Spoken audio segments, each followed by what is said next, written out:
You are listening to The Investor Way with Sam Ball and Jonathan McEwen. If you enjoy the show, please subscribe and follow us on Twitter at TIW Tweets.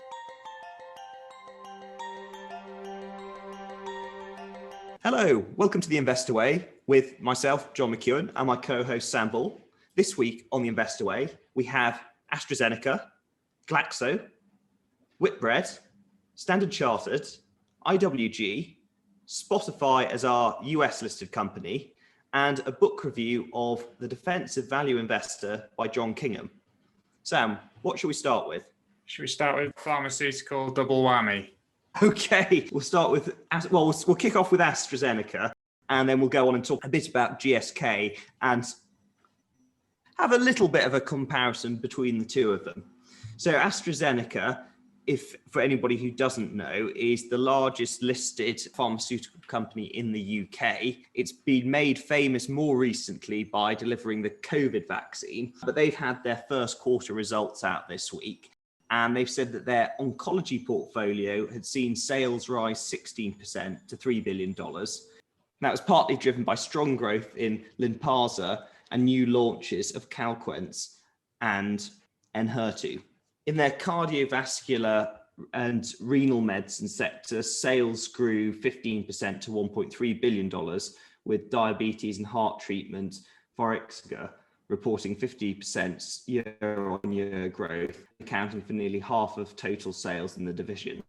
That more than offsets a weakness in Brilinta. Sales in the respiratory and immunology fell 4% to 1.5 billion, and that reflected an ongoing decline in the Symbicort and Pulmicort as the pandemic continued to affect the hospital treatment of respiratory patients and the generic competition continued to grow. And then in the other medicines business, that saw sales fall 5% as growing sales of Nexium in the emerging markets offset the weakness elsewhere. And the group sold 68 million doses of its COVID-19 vaccine worldwide, with sales totaling $275 million, but they're not actually making profit on that, and that wasn't their intention. Total projects in the pipeline fell slightly to 166, which included 22 medicines in the phase 2 trials or undergoing regulatory review. Capital expenditure rose 18.3% to $220 million as the group develops a new research and development centre in Cambridge. And total operating expenses rose 9%, with an 8% increase in distribution expenses and 19% increase in R&D spend, 4% increase in sales. Free cash flow in the quarter was $1.7 billion, and that was up from $47 million outflow a year earlier. That reflected higher profits and improved working capital position. Net debt at the end of the quarter was 11.8 billion compared to 14.5 billion a year ago, and the forward guidance remains unchanged. At the moment, the price to earnings ratio is 18.7, and that compares with a 10-year average of 15.6. Prospective dividend yield is currently 2.8%, and the market cap is £101 billion. Sam, have you got any thoughts on AstraZeneca as a company and these quarterly results? I thought the results were very good. I thought 11% increase in revenues was very good. I know there's like the perception that pharmaceutical companies have done well in the last year, but that isn't actually the case, really. Just because I think a lot of people don't realise that, as you mentioned, the COVID vaccine, they're doing that as not for profit, and a lot of their other stuff's actually suffered because there's been less like operations and stuff in hospitals. So yeah, I thought with that in mind, I thought an 11% increase in revenue was very good. What I didn't like, and I should say we should be rooting for this because I think it's in the fantasy portfolio, but what I didn't like about this was they've got an acquisition going through of, is it Alexion? Yes. And yes. So it'd be their largest ever deal that they've done. And it doesn't look, on paper, it looks like a sensible acquisition. But what I don't like about it is that it's a $39 billion acquisition, but they're funding $19 billion of it with debt. And they've already got quite a lot of debt. So for looking at the last accounts, the debt was already over 6 times profit. And then if you add another 19 billion, I appreciate the company's going to be bigger and hopefully more profitable as well. But to me, it already had quite a lot of debt, so I don't know if I'd be that comfortable with that. And yeah, I mean, do you think? I suppose debt is quite cheap at the moment, so. But I mean, it's not always going to be the case. It's already what I'd consider quite a high level, and then if you just add another 19 billion, it's, for me, I'd be uncomfortable with that, even though on paper the acquisition looks like it makes sense. Yeah. No, fair enough. And I suppose, I mean, with all the pharmaceuticals, there can be a lot of debt, a lot of spend on R&D, but it's when you get that blockbuster and you have the patent on it for however many years, and it's sort of, I suppose you've essentially got a monopoly on a drug, and it's sort of a license to print money while that lasts. But no, I appreciate how healthy is it on the balance sheet? Perhaps not as much as you might like. So we'll go on to Glaxo, and then we can have a brief comparison of the two. So Glaxo also had their quarterly results out, and they reported their pharmaceuticals division saw sales fall 8% to 3.9 billion. And that was reflecting the declines in the HIV and established pharmaceutical portfolios, which offset the growth in the newer drugs. And the group blamed the rundown of the pandemic-related stock builds for 4 percentage points of the decline. And there's ongoing generic competition for the mature asthma treatments, Ventolin and Advair and Steratide, which accounted for much of the rest, along with the reduced antibiotic demand. Operating profits came in at 1.1 billion, which is up 2% year on year, and that was due to lower costs. Vaccines saw a full 30% to 1.2 billion, and that was a particularly stark decline in the US, and that was reflecting the increased focus on COVID vaccines, which hit the sales of their shingles vaccine, Shingrix, particularly badly. Operating profits in that division vaccine business came in at 306 million, which is just down 60% year on year. In the consumer side of the business, and this is more of an interesting comparison with AstraZeneca, but the consumer side of the business in Glaxo saw sales fall 16% to 2.3 billion, and the respiratory health business saw sales fall 42% as social distancing imposed as part of the response to COVID-19 resulted in the cold and flu season being more mild this year in comparison with previous years because of that sort of mask wearing, keeping the distance, probably increased focus on hand washing, which hit their sort of cough and cold remedies, and those areas have sort of fallen. The divisions also struggled against tough competition after extensive stocking in the same period last year. Operating profits were 535 million, down 25% year on year. And Glaxo reported a free cash outflow of £3 million in the quarter, down from £531 million inflow a year ago. Net debt rose from 20.8 billion at the start to 21.4 billion. And there's been sort of a long debate in Glaxo about whether the pharmaceutical and the sort of healthcare, that sort of more consumer healthcare business, should be split. The Elliott Group, I think Elliott Management, which I believe is a hedge fund, it was previously involved with the split up of Costa from Whitbread, have a significant, I'm not sure how exactly how big, but a significant stake in Glaxo, and have been pushing for the separation of the pharmaceutical from the healthcare business, which looks like it's going to be on course for 2022. I think that's, well, we can come on to discuss that in a second. At the moment, in terms of its valuation, the price to earnings is 12.9 for Glaxo, compared with a historical or 10-year average of 13.7. And it's one of the biggest dividend payers in the FTSE 100 with a 5.6% yield. And its market cap is 67.4 billion. To come back in, Sam, I mean, what do you think of the numbers? And also in terms of this split between the pharmaceutical part of the business and the sort of more consumer healthcare, what's your view on both of those things? In terms of the numbers, they obviously weren't as good as AstraZeneca's. I think that reflects in the valuation. In terms of the business and the split, it's hard because I could see the two separate businesses being worth more than they are combined. But I think the pharmaceutical business is worse off without the healthcare side, just because I think when you're selling the same thing over and over, I think it's quite good to have that smooth that smooth influx of revenue compared to the much lumpier pharmaceuticals where your revenues rise and fall with your pipeline. I do think it's probably been quite beneficial for cash flow in that they've got the profits from this that they can then put into the R&D, and if they've got a pipeline that's not looking that good and they've got stuff that's running out, the patents and stuff, just having that money coming in is probably a benefit. But I do appreciate that they may be worth more separately, and there possibly is some logic to that. But I do think the pharmaceutical side will be worse off as a result. Yeah, I'm sort of more persuaded by that argument. I mean, I don't know how much it has worked for Glaxo, or whether it's just more of a weakness or a lack of success in their pipeline so far, probably in the last since I've been loosely following it, certainly the last 5 years, they don't seem to have come through with any big blockbusters.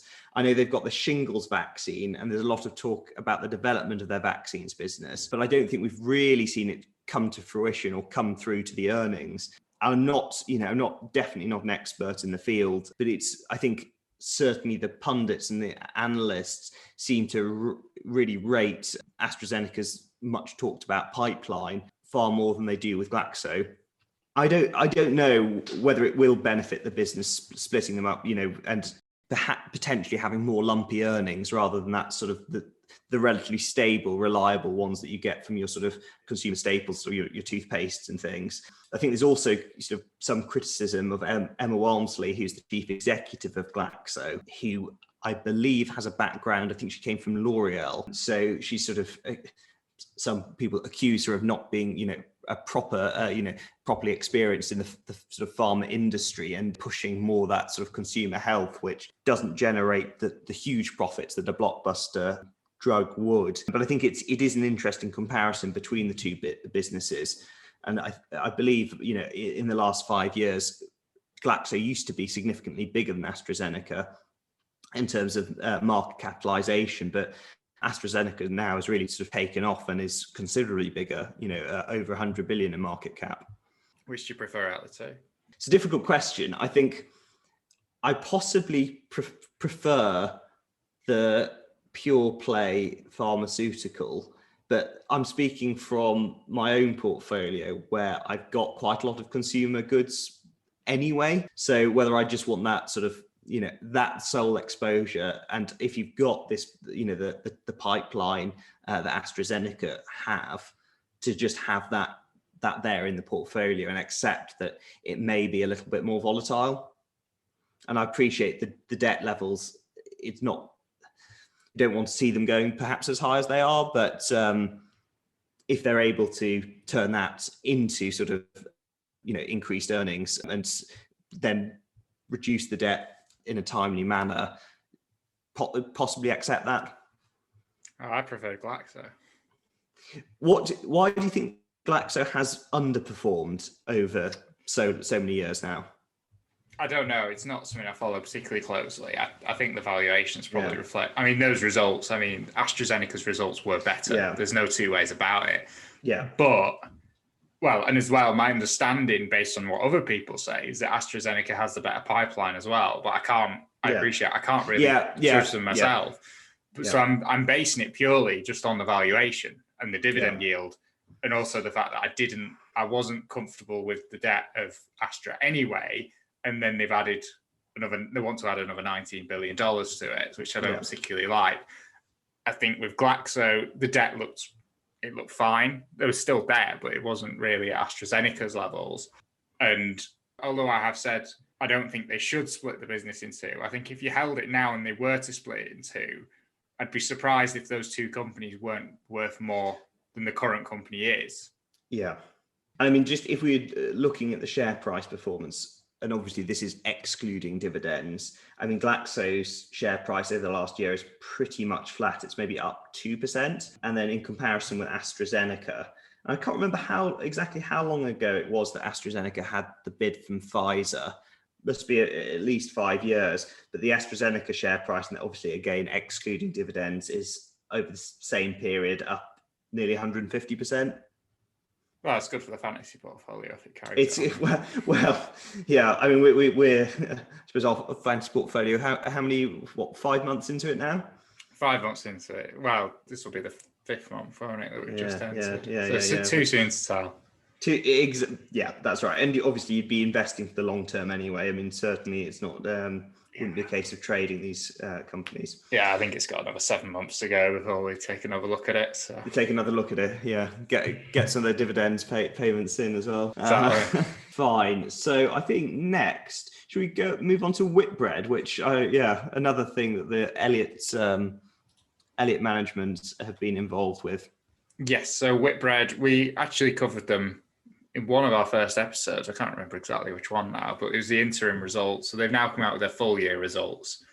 And for anyone who has made it through since all those early episodes, the interim results were pretty ugly. And the full year results is really just a continuation of that, as you'd expect. So for anyone who's not familiar with Whitbread, they're basically just Premier Inn, really, at this point. I think it's UK hotels. That's pretty much what they're doing now.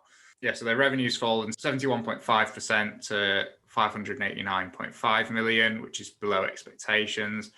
And that revenue fall fed through into a 635 million pound loss. We said at present, 92% of the UK hotels are currently operational, and management are expecting a strong summer demand in coastal towns, which represent roughly 15% of the portfolio.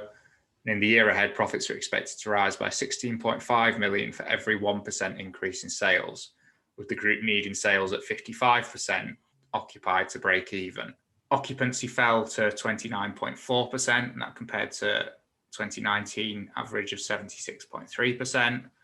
Between August and February, the division saw consistent market share gains, with Premier Inn controlling 14.7% of the UK market in February, which was a 6.9% increase from the previous year. Revenue for Premier Inn Germany was 2.5% lower at 11.5 million, as COVID-related disruptions outweighed the group's substantial expansion. The number of available rooms rose 349.8% to 4,880, as the group increased its footprint from 6 to 19 hotels. That meant operating costs increased by £20 million. The division reported an underlying loss of 44.9 million, which is expected to deepen next year and the year after.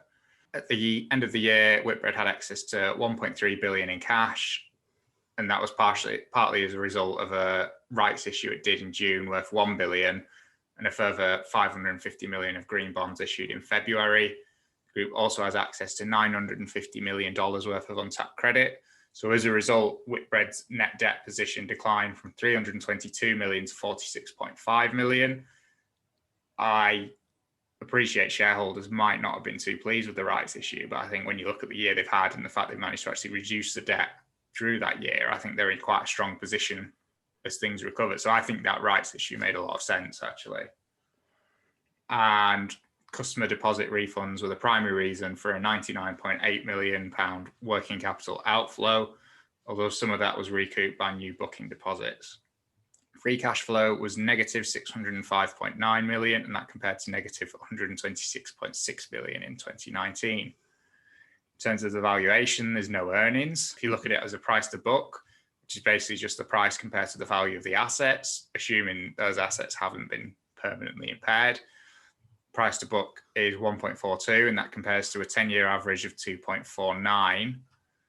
And I did actually work out the PE ratio if you take the 2019 earnings and treat those as normalized earnings, and you actually got a PE of 30, which I was very surprised it was that high. And also, where they've talked about the occupancy needing to be 55% for profitability, just to give you an idea of what it might be like. In the summer just gone, where we were reopening, occupancy was 51% in August and 58% in September. So they did pretty much break even on average for those 2 months, but still not great. And I know they've talked about the staycation in, but if only 15% of the portfolio is in coastal towns, they're not really going to benefit that much from it. So it still looks pretty dire, really. But in terms of the balance sheet, they are in a strong position now, it looks like, in a much stronger position than they were in 6 months ago or a year ago. What do you think, John? Yeah. You'd expect some improvement over the summer as things reopen. But like you say, I mean, I don't imagine that many people go on holiday to sort of Premier Inn. I think of it as more sort of, business trips. Yeah.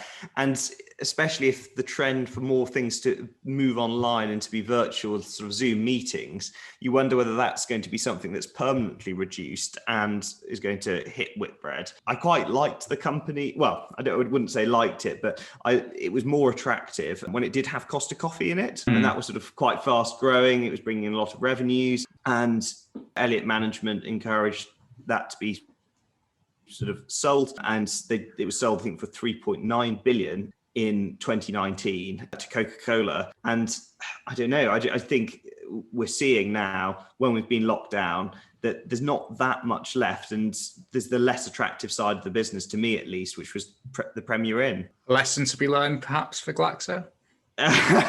Well, you could argue. I mean, it depends whether you want a pure play hotel, isn't it? I don't think it's not an industry I know much about, but not something I would be attracted to either. I'd have probably been buying, if I had bought Whitbread, I'd have been buying it for the Costa business rather than the sort of the Premier Inn. It's interesting historically. I mean, Whitbread, if you look at the companies that it's owned, I mean, it's sort of been a brewer. It's owned like Cafe Rouge. It's owned David Lloyd. It's owned, I mean, there was obviously Costa Coffee, Britvic, Brewster's, Pizza Hut. It owned Britvic? Yeah. Oh, I didn't know that. Yeah. Pizza Hut as well.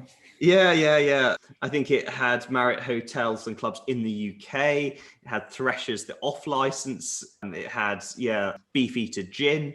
I mean, it's had like all sorts of different things. It might still have Beefeater, does it? I don't know. Oh no, it does have Beefeater, but that's just the sort of, the eatery rather than the gin. Oh, sorry. Oh, okay. Yeah. It's not the best gin, but so it's had all sorts of things. It's about sort of 300 years old, but we're sort of left with Premier Inn.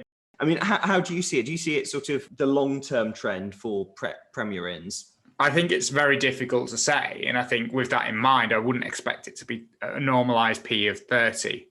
Yeah. That's what surprised. If it'd come out at a normalized P of 10 or 15, you'd think, well, that seems like a fairly reasonable valuation. But 30, it's not just got to bounce back. It's got to bounce back. And then you say, I don't know what you're saying. You're saying, well, I think Germany's really going to grow quite nicely. And it's not, I mean, it's quite expensive, I think. But in terms, and as well, if I wanted a pure hotel play, I think we looked at it a couple of months ago and we weren't actually that impressed with it.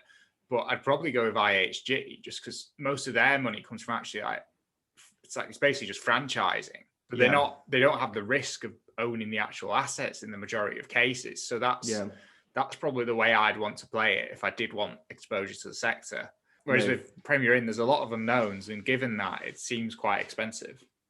No, agreed. So I think we can not one for the watch list. No, definitely Interesting to see how it will, perform over the next year or so. It will be, and how it bounces back. Because genuinely, I've got no idea. Yeah, no. Same. Okay, so next we go to Standard Chartered. It's a UK listed bank. Majority of its operations are actually in Asia, FTSE 100 company, and they had their first quarter results out, and they reported that net interest income of $1.7 billion, which was down 11% on the same period last year, which reflected a decline in the net interest margin from 1.52% to 1.22%, and that was more than offset an 8% rise in loans and advances to customers to $292.1 billion. Other income fell 9% to $2.3 billion, and that largely reflects changes to derivative valuations, without which income would have risen 4% following strong performances from the wealth management and financial markets businesses.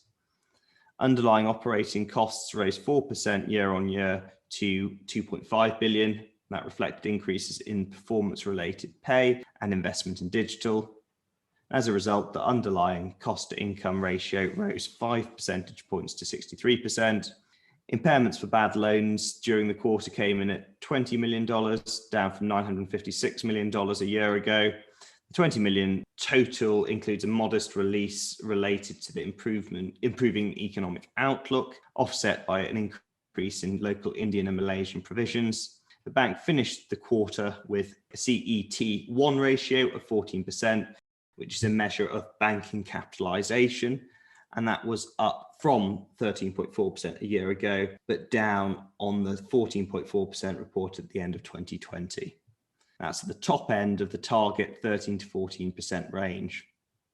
Net interest margin is thought to have now stabilised, with income growth to return from the second half of this year. Costs are set to increase as the group continues to invest in digital initiatives, while impairment should reduce significantly year on year. The bank reported an underlying return on tangible equity of 10.8%, which is up 8.6% this time last year. In terms of the valuation, the price to book of Standard Chartered is 0.28, and the 10-year average price to book is 1.41, and dividends are currently suspended. Sam, we've talked about... It's possibly worth adding that it wasn't their choice to suspend them, and they didn't actually need to suspend them. So I think it was the Bank of England. They basically stopped all the UK banks from issuing dividends whilst the crisis was ongoing. And even though Standard Chartered is actually primarily based in Asia, so hasn't been particularly badly affected by the COVID crisis, they were forced to suspend dividends anyway, even though I think it was still a perfectly healthy bank.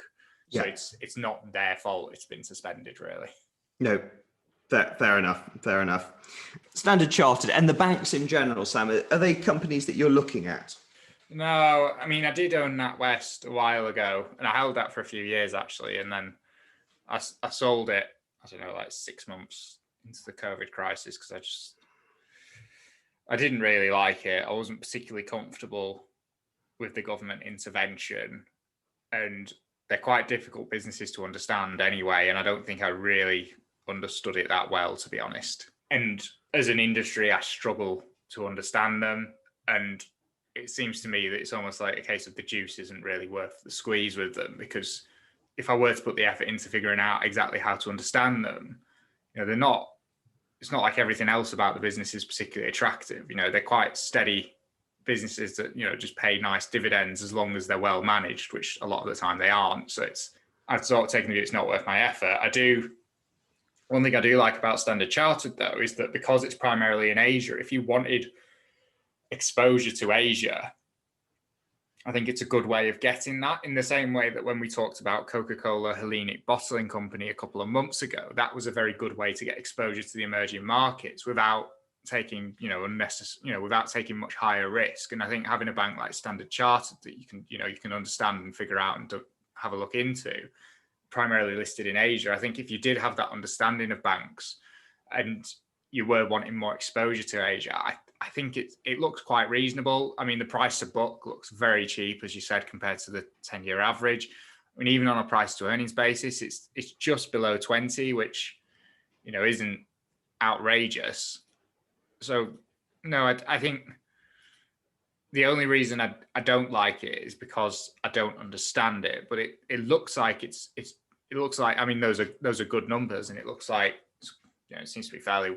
I've not seen anything in the limited amount that I know about the business suggests that it's not being well run. And I think what particularly makes it quite attractive is that it is that play on Asia. What about you? Yeah, no, I tend to echo that. And I suppose it does depend on what you want, because it is, more the Asian play. A bit like when we mentioned Prudential a few weeks ago, that was more sort of the Asian play. And that was perhaps for many people, the attractive side of the business. I guess if you're looking at the banking sector and you want a much more domestic focused bank, you've got your Lloyds or your NatWests, and they're much more, I suppose, plays on the UK economy directly, if that's something that you want. But yeah, it's not companies I'm really following particularly closely, in all honesty. I suppose some people would argue, other valuations are becoming more attractive at the moment. And if you're expecting a big, global recovery to continue again, would you be looking at these companies? What do we have next? What we got? IWG next. IWG. Okay, crack on. International Workplace Group, IWG. So they have come out with a Q1 trading update. So if anyone doesn't know IWG, I'll just read from their about page, actually. So with locations in practically every country, city, town and transport hub, and options ranging from an hour's co-working to multi-year office space leases, We enable people and businesses to work where, when, and how they want. All our spaces are designed for productivity and come with everything included, whether it's industry-leading technology, professional reception service, or quality food and drink. They don't say high quality, so don't expect that. Yeah. Our solutions are risk-free and have zero balance sheet impact. We can make them as simple to use as possible, so our customers are free to focus on their core business. This is how we help millions of people have a great day at work. So they say that over 2.5 million people use their workspaces. They have over 3,300 locations in over 1,000 towns and cities across over 110 countries. And they have 10,000 team members globally. Yeah, so their brands include Regis Express, Spaces, Signature, Cora, and Open Office. And they've got their own buildings that they manage, and then they also operate as a franchise as well. So a trading statement. So they've said Q1 2021 provides a clear inflection point with occupancy stabilizing in February and improving in March. We expect this momentum to continue throughout Q2. We expect to experience increased demand for hybrid working and enterprise membership products, as well as attractive franchising opportunities. In the financial highlights, they've highlighted that Q1 2021 performance reflects the challenging business conditions of the ongoing pandemic and is a difficult comparison to Q1 2020, which was the best quarter in the group's history. Total revenue was down 23.6% to 528.3 million. Open centre revenue was down 19.1% to 523.1 million. Number of locations was down 3% to 3,301. They said their net debt on a pre-IFRS 16 basis at 31 March 2021 was 293.8 million. And they've highlighted they're in a strong financial position with liquidity of 811.6 million at 31 March 2021. In the business highlights, they've said franchising remains a key focus for growth. 7 agreements and 32 committed locations added across all regions. They've highlighted strong growth in management agreements and other partnering deals. Unprecedented demand for enterprise membership agreements, 54 deals signed in Q1. Substantial progress reducing costs in line with previously announced initiatives and related provisions. They've highlighted that they've opened 43 locations, including 10 from an acquisition. However, there were 55 closures in the period.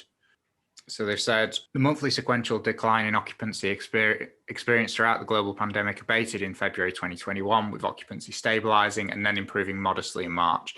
So far in April, this positive momentum has continued, indicating signs that the group has reached an inflection point.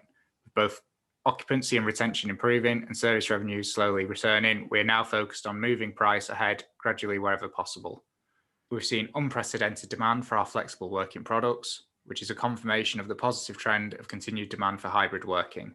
We've also experienced a surge in demand for our enterprise membership products. Our unrivaled national and international network coverage spanning 1,129 towns and cities means we are uniquely positioned to address these positive demand trends.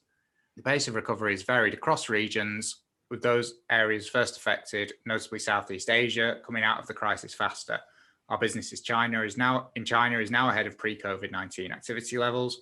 The US, our largest market, is also showing signs of improvement, with markets like Texas and Florida seeing growth. Recovery has been slower in geographies where restrictions have been more prolonged. And this said, at 31 March 2021, we had 53 franchise agreements with a total commitment to open 645 locations, with 367 of these commitments still to open. This provides a strong underpinning to future capital-light growth of our current network. In terms of the valuation, they are losing money, which is why they've neglected to give a profit or loss figure in the trading update. So they don't have a PE ratio. However, if you use the 2019 earnings and assume that's normalized earnings, you'd get a PE ratio of 42. So obviously people are quite optimistic about the franchising and the future of just flexible working generally. However, when you look at the financials over the past 4 years, excluding 2020, which we'll call a write-off year, from 2016 calendar year to 2019 calendar year, revenue increased from 2.233 billion to 2.648 billion, and earnings per share fell in that period. I don't have an issue with earnings per share falling if they're plowing it into the business for growth.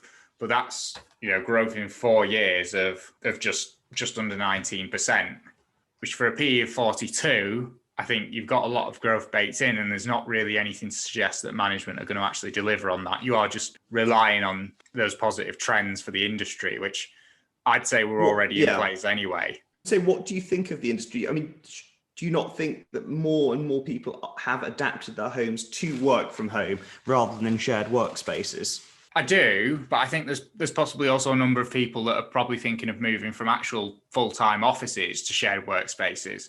So I think overall, I think the industry will benefit from COVID. And I do think it's an industry I could see significant growth in, just because if you've got a number of like staff and stuff working from home part-time, you don't need an office 5 days a week. So maybe like flexible working makes a lot more sense. Or if you're like a little one-man band, but you just need an office premises for clients, you could just have that way, especially when it's that flexible, where you just go in when you need a meeting and you just use it as and when you please. But the problem is, I think although COVID may have accelerated or improved the position for the industry, I think those trends were already in place. And I'd say from 2016 to 2019, they were in place. So, the revenue to grow in that period of less than 19% is quite disappointing, I think. So to then give it a PE ratio, a normalized PE of 42, I don't think there's anything really to suggest that management are going to deliver on that. And I could be wrong, but there's nothing to suggest it in the numbers, I don't think. What are your thoughts? No, I think that's. I think you're probably even more optimistic than I'd be about it. That you're not exactly, endorsing the company. So no, it'd probably be one that I'd stay away from. But yeah, again, I'll be curious to see how that trend plays out and whether I'm completely wrong about IWG. But I don't know. Not convinced by the fact that trend, or the argument that trend may return, and certainly the price that they're putting on it as well is far too high for me anyway. Well, I think it's a similar trend to the like the renting storage space when we looked at companies like Big Yellow Group and Safe Store. And, I don't remember because it's a few months since we looked at them, but I think I preferred both of those. So if I wanted that sort of play, I wouldn't go for IWG. I'd probably go with Big Yellow Group or Safe Store, because from what I recall, they were actually delivering. I'm sure they grew revenue more than 18% in 4 years, both of those companies. Yeah. Anyway, should we move on to the next one then? It's quite a gloomy week this week, isn't it? It is a bit, isn't it? So the next one, well, that's our US listed company, Spotify, which I'm sure needs no introduction. Yes, so Spotify, the music streaming platform, have come out with their Q1 results, and all these figures will be in euros, by the way, because although it's US listed, it's obviously a Swedish company. So first quarter revenue rose 16% to 2.1 billion euros, which reflects a 24% increase in monthly active users to 356 million. So it's this will become relevant later on, but of those 356 million, those are then split between the paid and the free users, with the paid users paying a monthly subscription and the free users using it for free, but they have to listen to adverts. So user numbers were within the group's guidance range, but modestly below internal expectations. Spotify reported an operating profit of 14 million compared to a loss of 17 million this time last year. This reflected lower than planned operating expenses relating to payroll taxes linked to the group's share price performance. Premium subscribers accounted for 1.9 billion of revenue, growing 14% year on year. So that's 1.9 billion out of 2.1 billion. So growing 14% year on year. There was double-digit subscriber growth across all regions, but growth was led by North America. South Korea was one of the biggest drivers of growth in new markets. Subscribers rose 21% to 158 million overall. Churn rates were modest compared to last year and flat compared to the preceding quarter. Average revenue per user of 4.12 euros was down 1%, ignoring the effect of exchange rates, and reflected a less lucrative mix of products. Ad-supported users made up 216 million euros of group revenue, rising 46%, and there are now 208 million monthly active users. Overall increases in monthly active users was boosted by the US, Mexico, Russia, and India, but growth was weaker than planned in Latin America and Europe. Europe is the biggest region, making up 34% of monthly active users, followed by North America at 24%, Latin America at 22%, and rest of the world at 20%.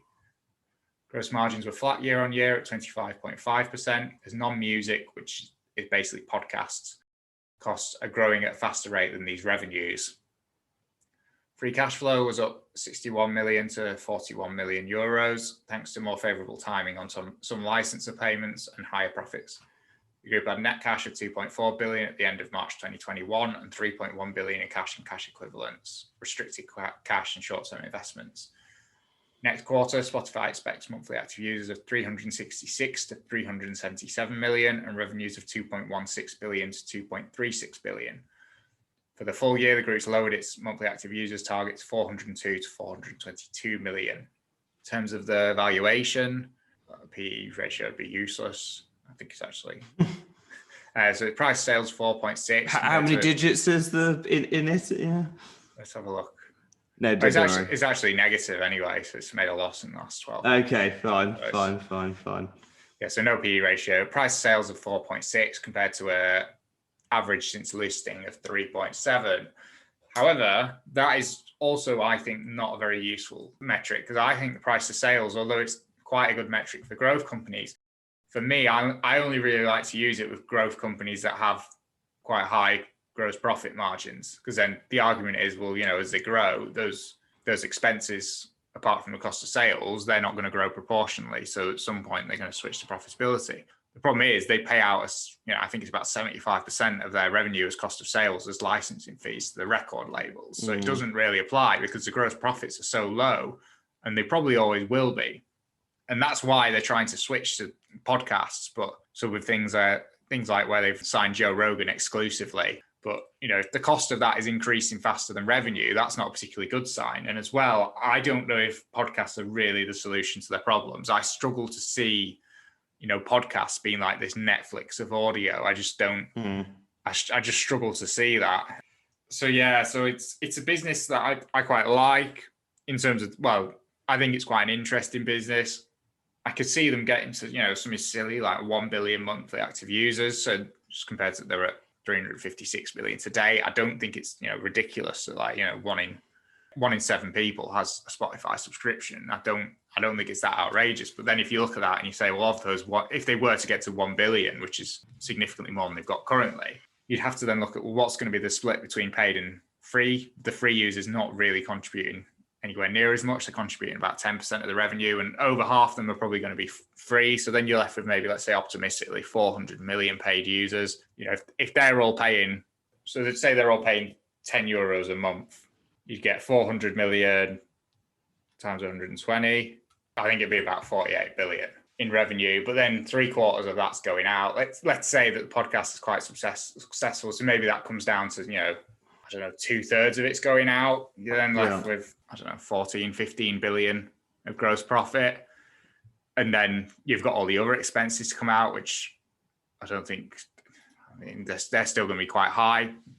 And this thing's currently trading at a market cap of $48 billion. And I just think it's, that's quite an optimistic assumption that I've made to say it's going to get to a billion monthly active users. And it's very difficult to see, like, the podcast segment really has to perform. And I don't see it doing that. And then the music, unless they get to a scale where they can really squeeze the record labels and get those fees down massively, I struggle to see it justifying even the current share price. So then if you're investing in it, hoping it's going to grow, I just don't get it. What do you think of the competition from, say, Apple and Amazon? I don't really worry about the Amazon competition in the same way that when we talked about Netflix last week, I don't worry about it as competition for Netflix with the films, just because it's the same sort of thing where, like, Amazon offer you a lot of stuff, and some people will do it and it's quite good, but a lot of people, I don't know, they're not as committed to it. So the Apple subscription probably wipes out iOS. It's probably quite reasonable. It wipes out a significant proportion of iOS users. Yeah. Because I just think if you're on Apple, why wouldn't you use Apple Music? Because it probably works better. Yeah. I mean, as someone on Apple who uses Spotify, Yes, I think that's probably the case. I think the reason I went for Spotify initially was it was maybe a little bit cheaper. I think that it's now gone up to probably about the same price. So, it'd be one of those things that I don't know how much loyalty I would have either way, to be honest. It'd probably be very much price dependent, because I think perhaps on iOS, in fact, I'm sure on iOS, the user interface and the experience is probably I'm sure it's optimized, to for the Apple Music. So my girlfriend is on Spotify, and she's with Apple devices for everything. Yeah. And for Christmas, I bought her the Apple HomePod Mini. It's like, the smart speaker. Yeah. I got her one of those, and then because when she's like making food and stuff in the kitchen, she listens to music on her laptop. So I thought, well, if she's got that, it'll sound quite nice, and she can ask it for recipes. Doesn't connect to Spotify. Apple will block it. And that was like the main reason I bought it. That was the main use case. I thought, we should definitely use it for that thing. And it connects, but then if you try to do anything else on your phone whilst it's connected, it stops, it pauses. So it doesn't work. Whereas if you had Apple Music, know it'd work seamlessly. Yeah, and it just doesn't. You do. So like, if I was her, I'd switch over. And I think the reason she doesn't is because she doesn't want to move all the playlists across, because she'd have to recreate them. Yeah. But, with a small amount of effort, she could. It wouldn't be implausible. I know, but if you've got a playlist with 1,000 songs in it, it's not that small, is it? The effort. But I suppose not. And they're not going to make it easy for you. You'd have to manually do it. Yeah. But anyway. Yeah, to be honest, it's not a company, certainly with the numbers, the valuation and everything. It's a product I like to use, but it's not a company that I'd probably look at any further, to be honest.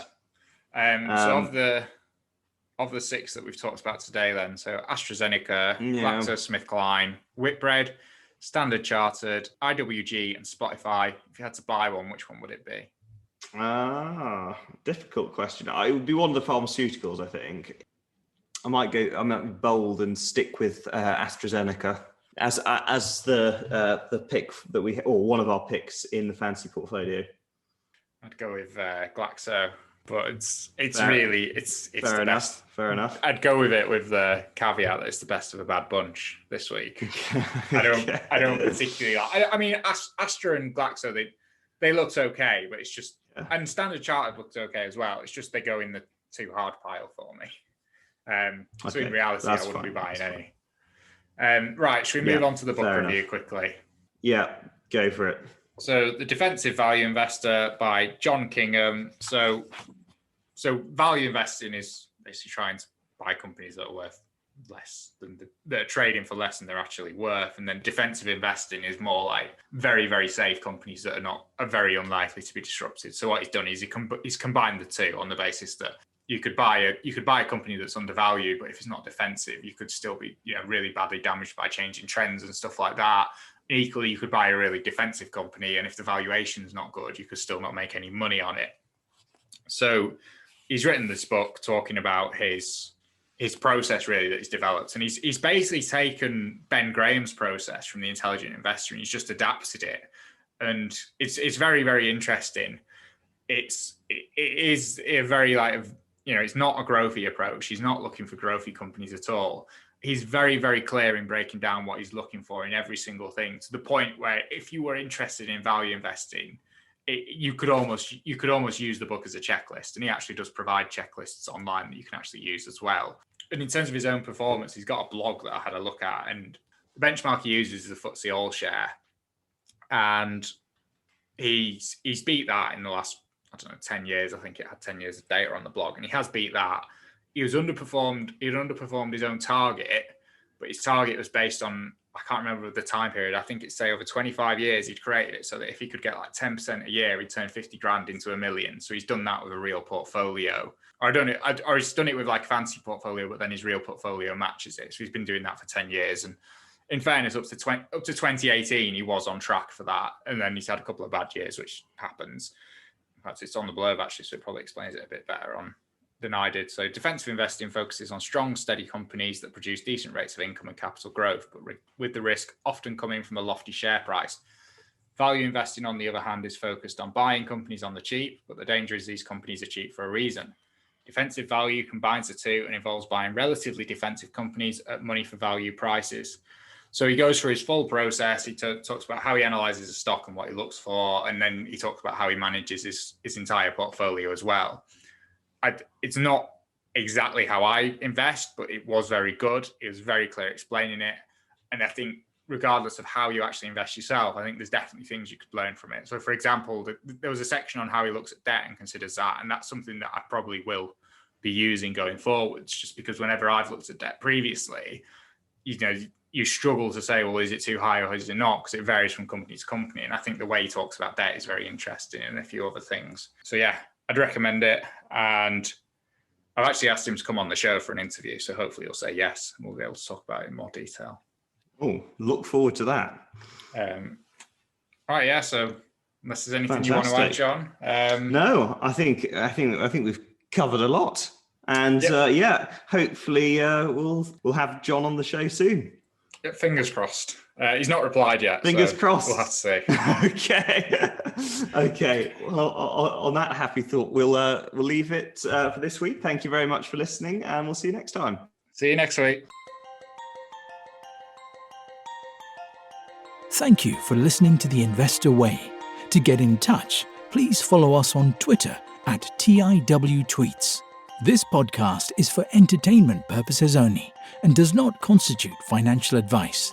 Neither Sam nor Jonathan are financial advisors. For investment advice, please consult professional advisors.